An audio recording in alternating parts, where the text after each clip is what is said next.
भगवान से प्रेम दो वजह से होता है, आंख से और कान से। देख करके किसी किसी को हुआ है, क्योंकि भगवत दर्शन सबको संभव नहीं है, पर भगवान के जितने भी प्रेमी जनों ने भगवान से प्यार किया, सुन करके किया, उनके गुणों को सुन के किया। भागवत जी भगवान का रूप तो बताती है पर स्वभाव बताती है, प्रभाव नहीं बताती भगवान का स्वभाव बताती है। भगवान के प्रभाव में प्रभावित होके भगवान से न जुड़ो। किसी ने कह दिया भगवान इच्छा पूरी करने वाला, मनोकामना पूरी करने वाला, इच्छा पूरी ना करेगा तो तुम्हारा उससे विश्वास उठ जाएगा। प्रभाव से ना जुड़ो, भगवान के स्वभाव से जुड़ो। ऐसा स्वभाव, ऐसा सुंदर स्वभाव दुनिया में कहाँ मिलेगा। भक्तमाल जी उठाओ, भक्तमाल जी में प्रभु के स्वभाव की गाथाएं पढ़ो। गुजरात में ठाकुर जी के एक भक्त हुए बुड़ाना, द्वारिकाधीश जी। गुजरात में बहुत प्रसिद्ध एक मंदिर है, कभी आपने नाम सुना हो, डाकोर जी में रणछोड़ राय, बहुत सुंदर स्थान है रणछोड़ राय जी का। तो वहाँ वहीं के भक्त थे बुड़ाना। तो श्री बुड़ाना भगत जो थे वो द्वारिकाधीश जी हर एकादशी दर्शन करने जाते थे। हर एकादशी द्वारिकाधीश का दर्शन करते। जब तक शरीर बढ़िया चला दर्शन करते रहे। अब शरीर बूढ़ा हो गया तो आने में बड़ा कष्ट होने लगा।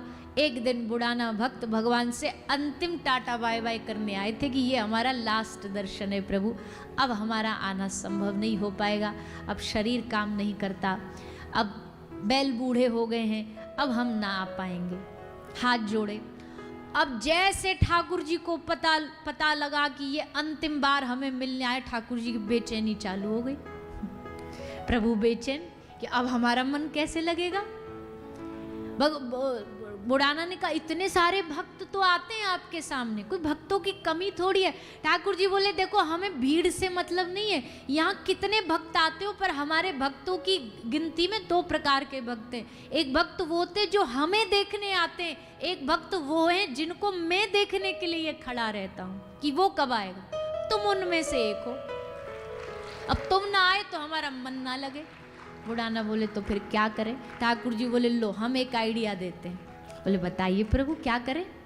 बोले अगली बार आना, बैलगाड़ी लेके आना, मंदिर के पीछे एक छोटा सा एक विंडो है, एक खिड़की है निकलने के लिए। चुपचाप आना और मंदिर में से चुपचाप हमको चोरी करके पिछले वाले दरवाजे से अपनी गाड़ी में बिठा के वहां ले जाना अपने शहर। बुड़ाना ने हाथ जोड़े, बोले प्रभु मरवाओगे, द्वारिकाधीश की चोरी, हम पकड़ लिए गए तो जान से मार दिए जाएंगे, छोड़े नहीं, बख्शे नहीं जाएंगे।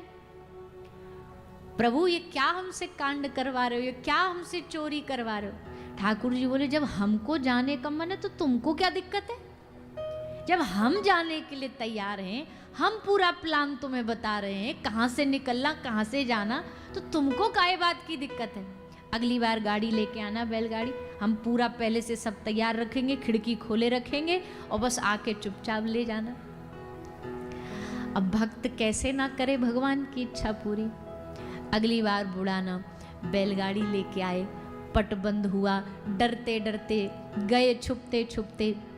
पुराना समय था, उतना ज़्यादा मंदिरों में भीड़ भी नहीं होती थी। चुपचाप जाके ठाकुर जी को उठाया, उठा करके ले करके पीछे के उस खिड़की से, आज भी है वो खिड़की, अब उसे बंद कर दिया गया है। अब वहाँ क्योंकि पता इनका स्वभाव पता चले फिर दूसरे काई के संग भग गए तो खिड़की बंद कर दी पुजारियों ने। आज भी वो द्वारिकाधीश के पीछे वो खिड़की, वहाँ से निकाला।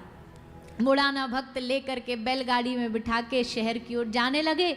जैसे सुबह हुई, समय आया, पूजा का दरवाजा खोला पुजारियों जी ने, और जैसे देखा राम राम राम राम, ये तो गजब हो गया, भगवान की मूर्ति चोरी हो गई। काई ने कहा अरे हमने देखा था, वो बच्चे बोले हमने देखा था, एक भक्त आया था बूढ़ा सा, भगवान को लेके जा रहा था। बोले निकालो रथ, चलो उसको पीछा करने के लिए। सारे पुजारी रथों में भर करके जाने लगे बुढ़ाना के पीछे। बुढ़ाना गाड़ी भगाता जा रहा, बुढ़ाना बूढ़ा, बुढ़ाना के बैल भी बूढ़े, बेचारे जैसे तैसे हिलते हिलते चल रहे थे। बुढ़ाना समझ गया आज हमारा अंतिम समय, गोविंदाय नमो नमः।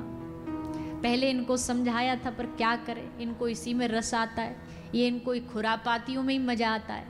कोई बात नहीं, इनको बैलगाड़ी को लेकर के चल रहे हैं, पर ठाकुर जी को एक कपड़ा से ढका हुआ है। आए पुजारी भागे भागे, बोले कपड़ा हटाओ। देखा देखा तो ठाकुर जी विराजमान थे। पकड़ के खूब मारा बुढ़ाना भगत को, पूरे शरीर में मारा। जैसे शरीर में चोट लगी,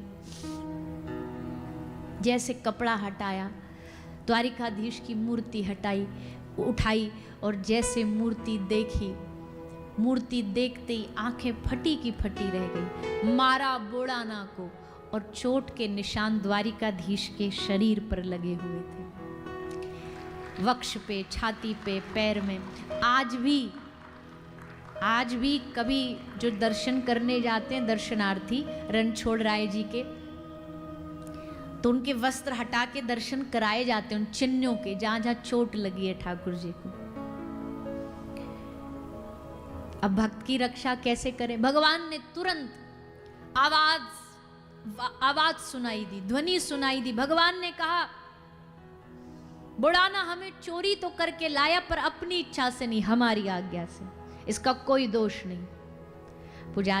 पुजारियों ने हाथ जोड़ के भगवान से कहा प्रभु आप तो आ गए, पर ठीक है, पर हमारे बाल बच्चे भूखे मर जाएंगे, हमारी तो जीविका आपसे चलती है, आप ना रहेंगे तो द्वारिका खाली रह जाएगी, कौन आएगा वहां दर्शन करने, हमारा घर कैसे चलेगा? ठाकुर जी ने कहा चल ठीक है, तुम्हें घर चलाना है ना, परिवार चलाना है। बुढ़ाना बोले एक काम करो, तराजू लो और हमारा जितना वजन है उतना बराबर सोना तोल के इनको दे दो, इनका घर भी चल जाएगा। अब बुढ़ाना ऐसे देखे टेढ़ा टेढ़ा, बोले आपको पता है हमारे घर खाने को रोटी नहीं है, अन्न का एक दाना नहीं है, आपने तो दे दी आज्ञा, दे दो इतना सोना तोल के। कहां से लाऊं सोना? कोई खजाना है, कोई फैक्ट्री है? द्वारिकाधीश के बराबर वजन का सोना हमारे पास कुछ भी नहीं है सोने के नाम पे। द्वारिकाधीश बोले ऐसा तो हो नहीं सकता, अपनी पत्नी से पूछो, कुछ तो होगा। पत्नी से पूछा तो केवल उनके पास एक नाक की नथनी बाली थी, छोटी सी सोने की। बोले प्रभु इसके अलावा कुछ भी नहीं है। ठाकुर जी बोले तो इसी से तोल दो। बोले इससे तोलोगे? ठाकुर जी बोले कोशिश तो करके देखो। और तराजू लिया, तराजू के एक पल्ले में द्वारिकाधीश भगवान को रखा और एक पल्ले में इतनी सी वो नथनी रखी, और जैसे नथनी रखी उस नथनी के आगे श्री द्वारिकाधीश पूरा की पूरा तुल गए, नथनी भारी हो गई, एक नथ के बदले तुल गए ठाकुर जी। जो क्विंटलों तक सोना लेकर के तुलते, एक नथनी पे बिक गए। गुजराती में एक भजन भी गाते हैं, हमें अच्छे से याद नहीं है, पर उसका भाव यही है कि इनके लीला को कौन कह सकता है जो एक नाक की बाली पर तुल गया हो। ऐसा स्वभाव है इनका। ऐसे स्वभाव वाले भैया ठाकुर जी से प्रेम नहीं करोगे तो फिर किस से करोगे?